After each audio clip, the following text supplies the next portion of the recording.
Hello. Hey, how's it going? Good. How are you, Sarah? Good, doing good. So good to see you, pal. I know, good to see you too. Been so long. Well, tell everyone a little bit about yourself, your business, where you are, and what's going on. Sure. My name is Sarah. I'm the owner of Black Cat Stitchcraft. We're located on Cape Cod. And what we do is we make quality goods based around positive vibes. So everything from face masks to social distancing apparel, if you can see. I didn't even read that. Oh my God. Yeah, So, it says keep your distance with a lovely little 6 feet and the 6 feet so on the back. cute. Oh my gosh. So yeah, face masks, social distancing apparel, tarot readings as well. And then we've just branched into bath rituals. So we have Ooh, those offered as well. so fun. So for your tarot readings, how do you do those? Do you do them like over the phone or through Zoom? Sure. So I have a couple different options. I have ones where I can perform the reading and I'll email a picture of the reading and an in-depth explanation of what's kind of come up. Usually I associate them with crystals as well. So crystal pairings and how to use said crystals in your practices at home to kind of like strengthen the reading, if you will. And then I do have another option for a phone reading. So I can do phone readings with folks as well. I believe I offer a 15-minute and a 30-minute.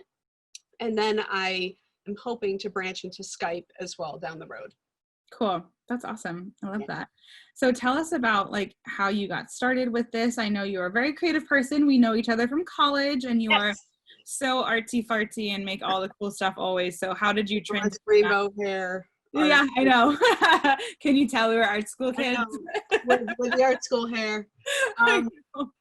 Black Cat Stitchcraft is kind of funny. I always wanted to start my own business. Like ever since I was a kid, directing my neighbors in plays and doing lemonade stands like every other day.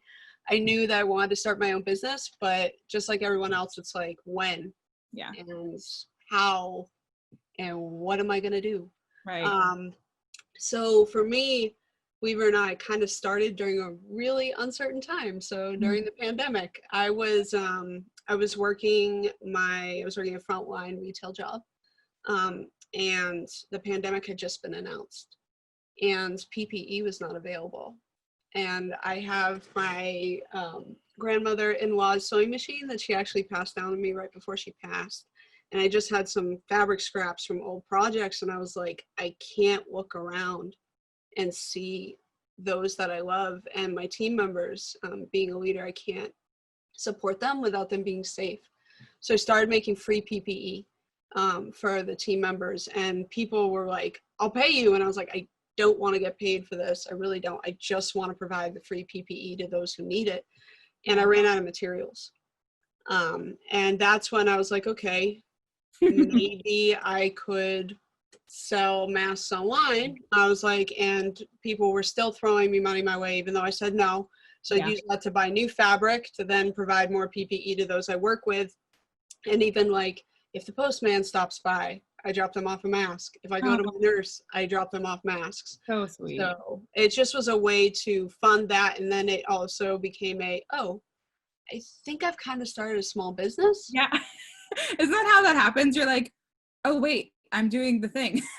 Exactly. I just kind of looked around. I was like, oh, I am starting to get creative again. I designed the logo. Like I hadn't touched Photoshop in years, like or Illustrator, or just drawn for me in so long. And it became just tapped this creativity. And I started enjoying patterns, designing fabric, designing different styles for, you'll see the bow mask that I'm offering for. So cute. I am obsessed with that. I'm definitely going to, and as a note, as vendors, we can put into the giveaway as well, or to the vendor perfect basket auction too, because it's money that is going back into each other's, situations. So exactly. I love the bow mask. And it was one of those things where like my best friend, we were sitting down and she told me, she's like, I'm scared with everything going on. She's like, but I'm also really anxious to wear something on my face. She was like, I feel less feminine. I feel less me when I cover up my makeup and when I cover up who I am. She's like, how am I supposed to connect? Yeah. She's an intense empath. I was like, okay, what if I made you something that made you feel like you and Yeah. help you express yourself. And that's where the bow mask kind of came involved. Like, what if we did this big bow and we just attached it onto the mask and you tie it up around your bun and it'll keep your hair out of your face. I was like, try it. And So that's where that one came into be. So again, tapped into this creativity, but also the helping people, which I love being in the customer service field. So, and then, like I said, I kind of looked around and I was like, we kind of have a small business. yeah, right. Well, we did the thing. Yeah, you did it. Yeah. That's so sweet. I love that so much. So yeah, it feels like that's what your favorite part is too. It's just helping people and For you know, sure. connecting with them using your creativity that way. I love that. Exactly. That's the bottom line. Like, you'll see it all over the page and on the website. It's like positive vibes only, like we're sending, but we also, every time we're making these, we're sending it out with good intention and with good vibe to help. I Like, love that's that. the intent. I also love, I was just saying this on my last friend that was on. We always say we, and it's us. It's just us. It's just the one person doing it. But like, we're so taught as like in the business world that it's a we thing, even if it's a one person job. Yeah. We means I, but it also means my partner. Like, he comes from a shipping background, like, so he'll help me package. Okay, then I don't want to take that away from them. Yeah, I don't want to take away the helping with the labels and the packaging. But yeah, we're taught to say we, right? But it is really an I. But the other way that I like to think of it too, right, is I know that all the people that put in to get this off the ground, that's a we. Of course. Right? Totally. That's not just a me. Yeah. When I say we, even though I'm the one who's making it, I know that it's all possible because other people came and supported. 100%. Yeah. I just want to make sure that you feel acknowledged as the person in the hustle doing thanks. it. Yeah. Because I've been in your shoes and I say we constantly and change my writing in things that I'll write about that I'm like, do I say I or we or I don't know which one, but you definitely I know it's good. It takes a village, and I think that's the coolest thing to see right now in these crazy times is like what's growing out of the shit and like what is, you know, blossoming out of creatives like you, and it's the coolest thing, you know, unfortunately, obviously in the worst time, and it's like when you see someone at a funeral, you're like, good to see ya. Worse circumstances. It's like, so let's get together for coffee next time. Yeah, no, I hear that completely. Yeah, exactly. The reality of it is I wouldn't have done this if it wasn't for COVID, right? Like, there wouldn't have been that, like, because I ended up leaving my job due to being high risk and chronic, having chronic health and having to shift priorities to health first. And leave those team members, you know, and leave that job to be here. I tell them all the time, like, I'm still here supporting you. And I can do that by, if you need PPE, like, you're not going to pay. Like, I will send you PPE so you can be safe. So it's just all about still supporting people while keeping ourselves safe, for sure. Yeah, right. I love that. So what is some advice? I know you've been in business for a short amount of time, but you're a hustler at heart. Yeah. What is some advice you give to people who are looking to start a business or just work at their hustle more full time or any of that? Yeah. I know it sounds like I said this to my coworker when I left. And he was kind of like taken back a little bit because it sounds really wrong. But there's no, like, nothing good ever comes out of something where there's not a bit of fear in it. When I quit my job, there was a huge amount of fear there. It's like, well, what do we do? Even when I first launched my Etsy shop, I was like, if I need to make 20 masks, it's just me with an old sewing machine. What happens if my sewing machine goes kaput? I don't have savings. Like, what do I do?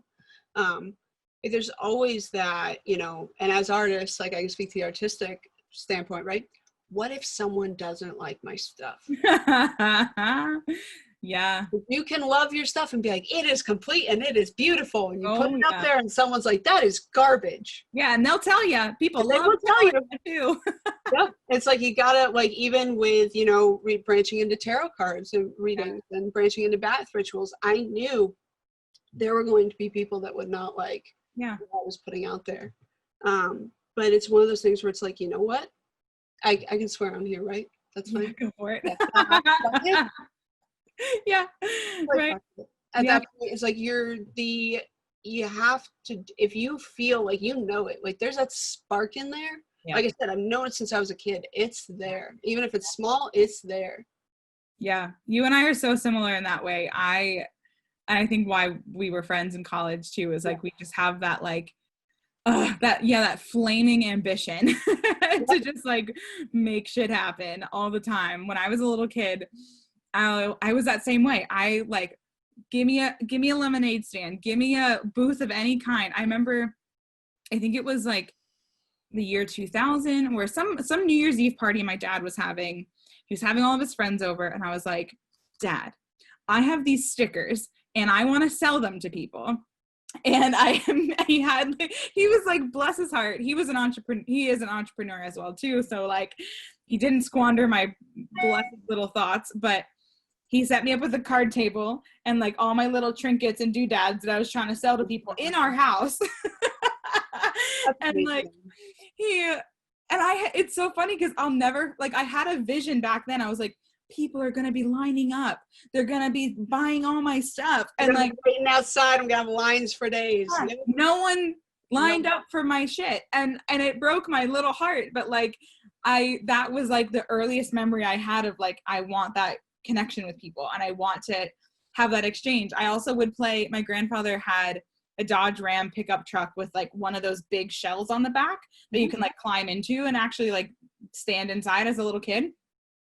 I had all this toy food and we would play McDonald's out of the back of his car. And like, I never was in the food service, thankfully. So I never had to like actually give that, but I just love that exchange. And when that's like who you are at your core and your earliest memories as a kid, if you don't do that, like in your adult life, like you're doing such a disservice to your community. Yeah. Like I've been in customer service and retail since I left college. And every time I did it, like no matter what area I was in, like number 2 in New England for sales at Home Depot, like still kept getting letters from people, like you push. And it's like, and then even with the other customer service, aspects I've done, it's like, what it is that you want to do, and that's help people throughout everything. And it's like, but like you said, like if you're not doing that, there's that missing piece. Like you feel like it's like I almost have the puzzle done, but there's like that one, like it's almost there. Exactly. And you're always looking for it. Yeah. Well, I'm so glad you found that piece. I hope it's filling it for you right now. It is. It's always, like I said, the hard part of being someone who has that type of a drive and has that type of like your vision is when you're not quite at that vision. This is another like piece of advice. When your vision isn't fulfilled completely to the extent that you see, doesn't mean it's not working or you're not knowing it, right? So like I know that I want this to be big, but it's not going to be right there, Sarah, because you're not Yeah, type of stuff. I know, but you feel anxious about it, right? Like I get like chomp at the bit because I'm like, but I know it has potential. Yep. It's like so close. Exactly. And it's like that's not a discouraging, like that's the thing is, I'm sure because we're very similar in this is like the same thing with when you were at home lining up the stickers, lining up the things. You had no lines that day. It doesn't mean you didn't wake up tomorrow and go, I'm going to do it again. Yeah, exactly. Exactly. Do it outside though, because maybe the line will come that way. So you don't to the door. It's like you keep changing it, but you're not like, I'm never going to do it again. It's like when the lemonade stand didn't work. I was like, Mom, I need pink lemonade, not yellow lemonade. We'll see the people, they want pink. They want pink. And she's like, how do you know? I'm like, I don't know, but we're going to try. I love that so much. It's so true. I know. It's so funny. I think that being a small business owner is not for the faint at heart. Like, I think that you might find yourself falling into it like you did, or you work your freaking ass off and strive and struggle. And you also, I'm sure, have had that happen within your finding out, oh, I started a business. Obviously, like they happen at the same time sometimes, but I talk to people a lot, and like young girls will come up to me a lot at shows because they see the bus and everyone like loves it. And so they want to talk to me about it. And they'll say like, you're living my dream. And I'm like, well, what are you doing? What are you doing to make it happen? Like, don't like, don't let me be like the only, like, let me be the idea for it maybe, but like, what are you going to do about it? Like, I don't need to be the only one in this field. Like, you can be here alongside me. Like, let's make it happen. And especially as women, right? That's the other thing. 100%. It's Right. like, there's not like, it's the same, like, I mean, it's maybe a little bit different, but it's like when I have my friends come up to me and go, oh my gosh, I wish I could dye my hair that color. I was like, cool, the store's right over there. I literally say that to people all the time, Sarah. People say to me, oh, I love your hair color. I wish I could do that. I said, here's my number. I've given my number to people. And I'll say, here's my number. We'll go to Sally. We'll pick out the colors you want. I'll do it for you. Like, I do my own hair. I could do your hair. It's not the end of the world. No. But people, like, our culture is so away that, like, if you are not an innately creative person or someone who has a degree in it, like who has pursued it to some extent, like, there is just no space for whatever reason in making your own creative choices. It's like this weird thing of like, and that's what I learned when I was in my paint and sip job, was like, God forbid someone came into that class with an ounce of talent to be able to paint. They were ostracized the entire class by their peers because they could paint.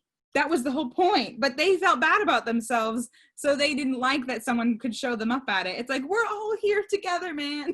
We're all here growing. Let's just grow together. Yeah. It drives me nuts. And so, I hear that. Like, that's part of like I said, like with the big plans of the business and stuff like that, like, and being, you know, just wanting to support other women, and support anybody that we can, really, is because like there's this always that small voice in the back of your head, right? Yeah. So it's like, you can't do it. Yeah. You can't do it. Like, no, right. Like, you can't be a boss.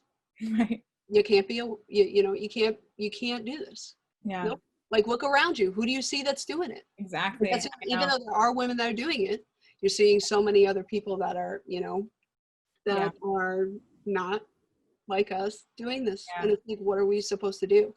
And that's where, like, at least for the company, I hope, like, down the line, at least when the pandemic's over, I can start to bring it, you know, if it gets to that point. Well, no, not if, when it gets when I can bring in other strong women to help out with this cause. That have the same, like, that's, and like, just bring in a diverse group of women, strong women, to start bringing their dreams to reality, for sure.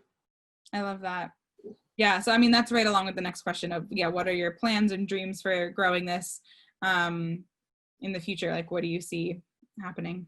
Yeah, I think, again, it's kind of evolving, because when it happened, it was like, oh, so this is what we're going to start a small business for, right? For masks, for PPE.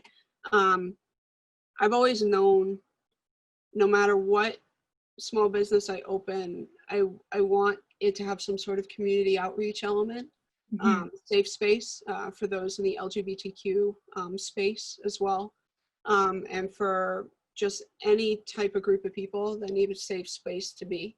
Whether that means, you know, a safe space on the internet, or that means a brick and mortar, I'm not sure. I'm still figuring it out. As you know from following my Instagram, probably, I'm very involved in women's rights, and for just any types of human rights. So bringing that into the company as well as a big, like, it will have a political voice no matter what we do.